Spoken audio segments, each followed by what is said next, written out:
Good morning সকলকে। আজকে জার্নিতে আপনাদেরকে শেয়ার করব আমাদের হোস্টেল ট্যুরটা, অর্থাৎ আমরা যে হোস্টেলে থাকি হোস্টেলে কী কী আছে, অর্থাৎ মেডিকেল হোস্টেলে কী কী থাকে একজনের স্টুডেন্টের জন্য, আর কি কি আপনাকে কিনতে হবে সেটা অবশ্যই একটু ধারণা দিব আজকে এই ভিডিওতে। হোস্টেল ট্যুর অর্থাৎ হোস্টেলের যাবতীয় বিষয়গুলো আপনাদেরকে শেয়ার করব। বাইরে থেকে যদি আমার হোস্টেলটাকে দেখাই, এটা হচ্ছে মূলত হচ্ছে আমার হোস্টেল, ঠিক আছে। এটা হচ্ছে হোস্টেল, এটা হচ্ছে পাঁচতলা, অর্থাৎ পাঁচতলা একটা বিল্ডিং। আর এই যে সামনে যেটা দেখতে পাচ্ছেন এটা হচ্ছে মূলত আমার গেট। আর এদিকে হচ্ছে একটা পার্ক আছে, সামনে একটা পার্ক। এই পার্কের মাঝে অনেক মানুষ ঘোরাঘুরি করে, অবশ্যই অন্য একদিন আপনাকে পার্কটা দেখাবো। এটা হচ্ছে একটা ফাস্টফুডের রেস্টুরেন্ট। আর ওই পাশে হচ্ছে আমার ইউনিভার্সিটি। সো এখন হচ্ছে আমি আমার হোস্টেলের ভিতরে যাব এবং হোস্টেলের ভিতরে কি কি থাকে, কি আমাদের জন্য তারা বরাদ্দ করে রেখেছে এবং প্রতি বছর হোস্টেলের জন্য আমাদের কত টাকা চার্জ করে সেটা হচ্ছে আপনাদেরকে জানাবো। তো এখানে হচ্ছে সিগন্যাল চলতেছে, সিগন্যালটা ক্রস হলে যাব। এটা হচ্ছে মূলত চার রাস্তার একটা মোড় এবং পাশে হচ্ছে আমাদের ইউনিভার্সিটি। ওই যে ওই পাশে হচ্ছে আমাদের ইউনিভার্সিটি, আর ওইদিকে হচ্ছে হোস্টেল। আর এখানে হচ্ছে যেটা দেখলাম সবচেয়ে বেশি যে মানুষ এখানে পোষ্য প্রাণী অর্থাৎ কুকুর বিড়াল এগুলো পালতে খুব ভালোবাসে তারা। হাই ব্রাদার, এটা হচ্ছে তুর্কিস্তানের আমার একটা ফ্রেন্ড, হচ্ছে সম্ভবত বাইরে কোথাও ঘুরতে গিয়েছিল। সিগন্যালটা ক্রস করলে আমরা হচ্ছে ঢুকবো।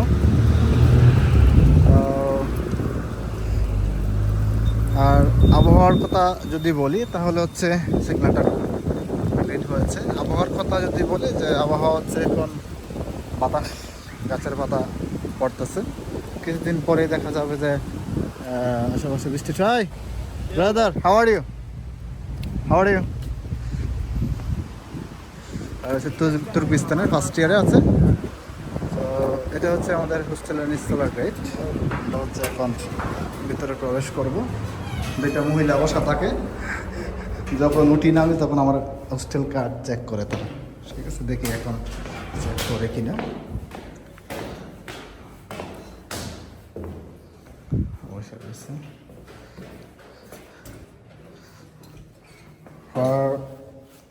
Here is my card. Okay, thank you. ঠিক আছে, একটা উপরে উঠতেছে এখন।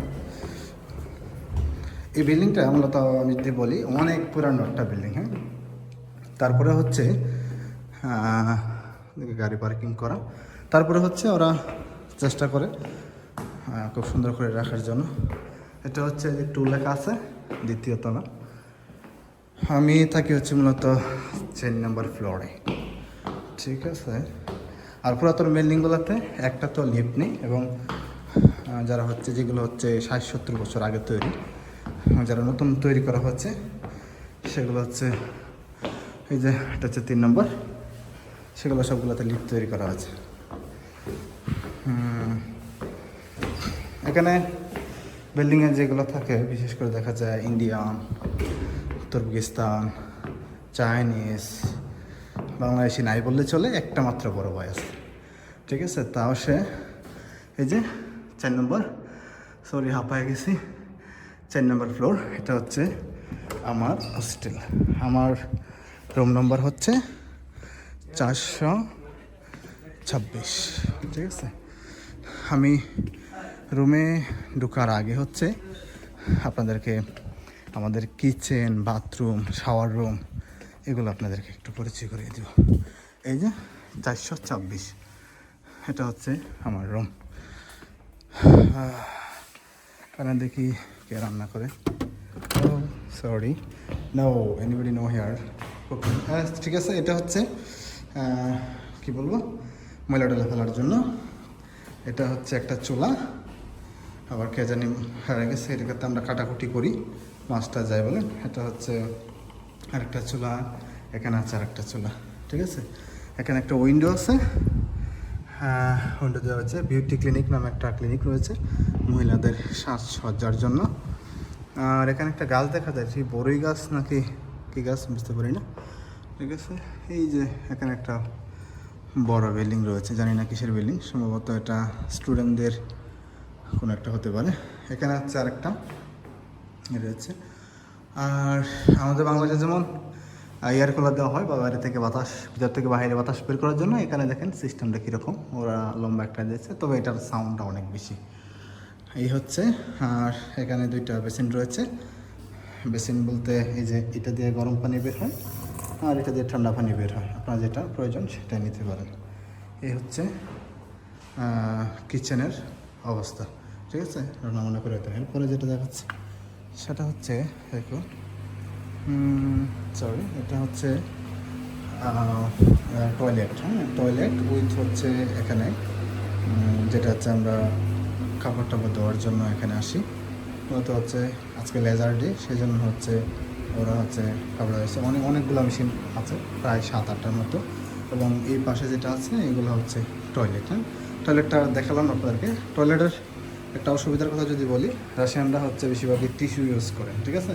আর টিস্যু ইউজ করার ক্ষেত্রে ওরা হচ্ছে বাংলাদেশের যেমন বদনা বা পানির যে আছে ওটা আমরা ইউজ করি না। সেক্ষেত্রে আমরা হচ্ছে বদনা বা হচ্ছে আপনার আদার কিছু দিয়ে পানি নিয়ে সেটা হচ্ছে আমাদের দৌত করতে হয়, ঠিক আছে। এরপরে হচ্ছে আমরা যদি শাওয়ার রুমে যাই, অর্থাৎ বাথরুম আর শাওয়ার রুম হচ্ছে আলাদা। হ্যাঁ, শাওয়ার রুমটা আপনাদের দেখানো যাবে। এখানে একটা বেসিন রয়েছে, এখানে এই যে দেখতে পাচ্ছেন একটা বেসিন রয়েছে, এখানে হাত মুখ ধোয়ার। শাওয়ার রুমটা যদি বলি, দেখেন শাওয়ার রুমে একটা মাত্র দেওয়া রয়েছে, আর কিছুই নেই এখানে। এখানে কি কাপড় রাখার জন্য, আবার এখানে সাবান টাবান বা যেটি রাখতে পারবেন। এখানেও সেম দুইটা, একটা দিয়ে গরম পানি, একটা দিয়ে ঠান্ডা পানি বের হবে। এই হচ্ছে মূলত টয়লেট, শাওয়ার রুম এবং কাপড় ধোয়ার দেখালাম। আর যদি আমাদের পাশে এটা দেখাই, অনেকে যেন জুতা শুকাইতে দিচ্ছে। এই হচ্ছে রাস্তাটা দেখা যায় নিচ দিকে, রাস্তা দেখতে পাচ্ছেন, একটা বিল্ডিং রয়েছে। এই হচ্ছে অনেক সানি ডে আজকে, তবে এই সানি ডেটা বেশি দিন থাকবে না, কারণ অচিরেই বরফ পড়া শুরু হয়ে যাবে। এই হচ্ছে, তো আমার রুমে যাব। আমার রুমটা হচ্ছে চলে লক করা, ঠিক আছে, এটা হচ্ছে খুলতে হবে। আর এখানে হচ্ছে আমার রুমের পাশে হচ্ছে জুতা রাখার জায়গা। তো আমি এখানে জুতোটা রেখে দিলাম। দেন হচ্ছে হোস্টেল থেকে হচ্ছে যখন আমি হোস্টেলে অ্যাডমিশন হই তখন আমাকে একটা কি দেওয়া হয়েছিল। হ্যাঁ, এটা দিয়ে মূলত যখন আমি বাইরে যাই লক টক করে নিয়ে যাই। এই তো খুলে ফেললাম। এরপরে হচ্ছে আমাকে চাবিটা আমার সংরক্ষণের জন্য এটা বের করে নেব, ঠিক আছে। এই হচ্ছে আমাদের হোস্টেল, এই যে অগোছালো হোস্টেল, ঠিক আছে। যেটা বলছিলাম, আমাদের রুমে হচ্ছে টোটাল আমরা 3 জন থাকি। 3 জনের মধ্যে হচ্ছে এই হচ্ছে আমার বেড, এটা আমার বেড। যেহেতু আমরা বাঙালি, রাতে লুঙ্গি ছাড়া ঘুমিয়ে আসে না, সেক্ষেত্রে এখানে আমার একটা লুঙ্গি ছিল, গোসল টোসল করে রাখছি। আর এখানে হচ্ছে আমার 2টা ল্যাপটপ আছে, নিচে একটা, ওখানে একটা, 2টা ল্যাপটপ রয়েছে, আর কিছু কাগজ কলম পড়াশোনার জন্য।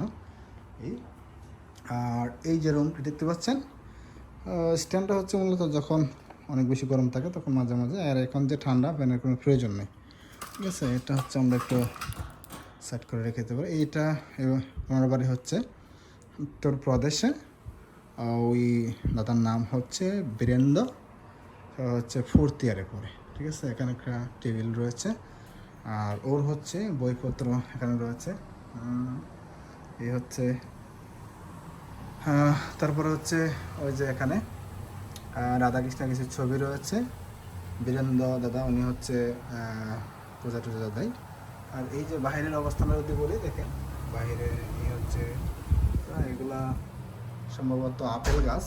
এই আপেল গাছে আপেল শেষ হয়ে গেছে, এখন হচ্ছে বাতাসে পাতাগুলো শুকনো হয়ে গেছে, কিছুদিন পরে বরফে পাতা একেবারেই চলে যাবে। সো 3 জনের জন্য 3টা চেয়ার দেওয়া রয়েছে, এই যে 3টা চেয়ার রয়েছে। আর ফ্লোরগুলো হচ্ছে কার্পেট দিয়ে বানানো, খুবই সুন্দর। আর এখানে একজন থাকে, ওনার বাড়ি হচ্ছে উত্তরপ্রদেশে, উনি হচ্ছে একজন মুসলমান দাদা। আমরা তিনজনে খুব মিলেমিশে এখানে থাকি। তো উনি হচ্ছে সম্ভবত ওখান থেকে ট্রান্সফার, ওনার ছোটো ভাই আছে আরেকটা রুমে, ও হচ্ছে সেকেন্ড ইয়ারে পরে ওখানে সম্ভবত ট্রান্সফার হয়ে যাবে। ঠিক আছে। আর হচ্ছে এই যে 3টা আলমারি রয়েছে আমাদের 3 জনের জন্য। 3টা আলমারি, তিনজন আমরা ব্যবহার করে থাকি। ঠিক আছে। আর আমার আলমারি যদি আপনাদেরকে একটু দেখাই, তাহলে এই যে এখানে আমার উপরে কিছু কাপড় টাপড় রয়েছে, তারপরে এখানে হচ্ছে চাল টাল আপেল টাপেল যেগুলো বাকি রয়েছে এগুলো, আর হচ্ছে এখানে কিছু কসমেটিক আইটেম টাইটেম এটা রয়েছে। আর এখানে যদি বলি যে এখানে আমার উপরে কিছু কাপড় রয়েছে, আর এখানে হচ্ছে আমি যে কাপড়গুলো রাখি পরি এগুলা এখানে গুছিয়ে রাখি, আর নিচে দিয়ে একটা ব্যাগ ট্যাগ এগুলো রয়েছে। তো এই হচ্ছে আমার আলমারি। আর এই যে এখানে একটা জুড়ি রয়েছে, যেটা বলছিলাম যে ময়লা এখানে ফেলি আমরা পরে হচ্ছে রেখে দিই। আবার যদি এখানে বলি, এখানে আমাদের একটা ফ্রিজ রয়েছে, এখানে বীরেন্দ্রদার অনেক জিনিসপত্র রয়েছে। এটা হচ্ছে একটা ফ্রিজ, মাঝে মাঝে খাবার টাবার প্রয়োজন হলে আমরা ভিতরে রাখি। ফ্রিজটা যদি দেখাই, এখানে অবশ্য আমার একটু রান্না করা খাবার রয়েছে। এই হচ্ছে ফ্রিজের অবস্থা। আবার ওইদিকে যদি একটু দেখাই, এখানে অনেক জিনিসপত্র রয়েছে, যেহেতু বুঝতেই পারছেন 3জন থাকি, কিছু জিনিসপত্র নিজেদের আছে, সব মিলিয়ে দেখা যাচ্ছে যে সব এই আলমারির ভিতরে জায়গা রয় না, বাইরেও কিছু রাখতে হয়। তবে সামনের মাসে আমি চেষ্টা করবো এই জায়গায় একটা হচ্ছে র্যাক কেনার জন্য, এখানে খাবারের জিনিসপত্র, তারপরে হচ্ছে হাঁড়ি পাতিল বা থালা বাসনগুলো এখানে রাখার জন্য। সেক্ষেত্রে আমার জায়গাটা একটু সেফ হয়ে যাবে। এই হচ্ছে হোস্টেল ট্যুর। তো ভিডিওটা অবশ্যই ভালো লাগলে লাইক কমেন্ট শেয়ার, এবং কোনো মতামত থাকলে অবশ্যই কমেন্ট করে দিতে পারেন। এই তো, সকলে ভালো থাকবেন এবং সুস্থ থাকবেন।